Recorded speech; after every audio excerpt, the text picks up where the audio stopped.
Olá, seguidores do Conexão Sundance, Razão de Aspecto, Cinemação, Getro.com.br e o Wannabe Nerd. Vamos agora para o terceiro filme do terceiro dia, chamado Never, Rarely, Sometimes, Always.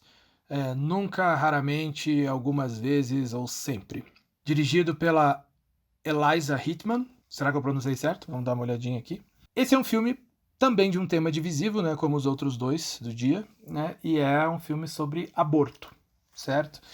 Quando a gente fala que o filme é sobre aborto, a primeira ideia é, bom, o filme vai ser panfletário de alguma forma, né? Ou ele vai ser panfletário a favor do aborto, ou ele vai ser panfletário contra o aborto, né? Então vai ter algum tipo de discurso, e muito embora o filme seja claramente um filme a favor da escolha da mulher na questão do aborto, ele faz uma abordagem muito diferente do que se pensa. Fundamentalmente, ele narra a jornada do momento em que a protagonista, de 17 anos, que é a Autumn, descobre que está grávida, até depois da decisão final que ela toma, né, de abortar ou não. Não vou dizer qual é essa decisão, né? A gente acompanha todo o processo, absolutamente todo o processo, né? Desde a descoberta, o primeiro exame, né, o medo dela de contar para a família.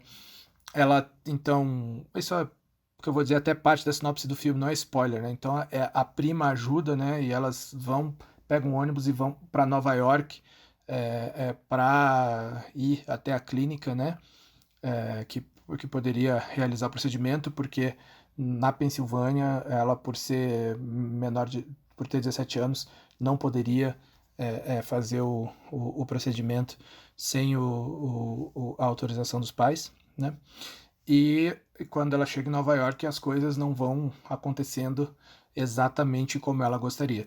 Só que o filme é muito, muito, muito intenso em mostrar toda a experiência, todo o trauma, toda a dificuldade, todas as coisas que ela tem que escolher. E eu acho que o ponto alto do filme é no momento em que ela tem que ela tá na clínica, né, conversando com o aconselhamento para tomar decisão ou não, né, se ela realizaria o procedimento.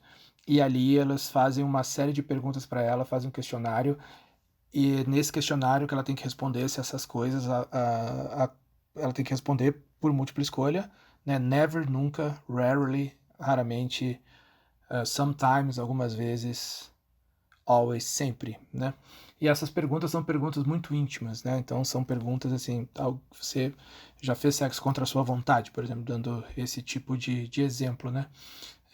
Se ela tá lá para realizar o procedimento forçada por alguém, se ela tá sendo forçada a fazer aquilo, ou se ela tá fazendo por vontade própria, se ela se sente ameaçada, né, pelo parceiro sexual dela, e coisas desse tipo, que provocam uma experiência muito intensa, assim, realmente é muito impressionante. Eu tenho certeza que o filme tem um impacto gigantesco, né, para o público feminino, especialmente no Brasil, onde, com raríssimas exceções, não existe possibilidade de fazer aborto legalizado, e tem também todas as questões religiosas envolvidas, a favor e contra, né, as posições pró-vida.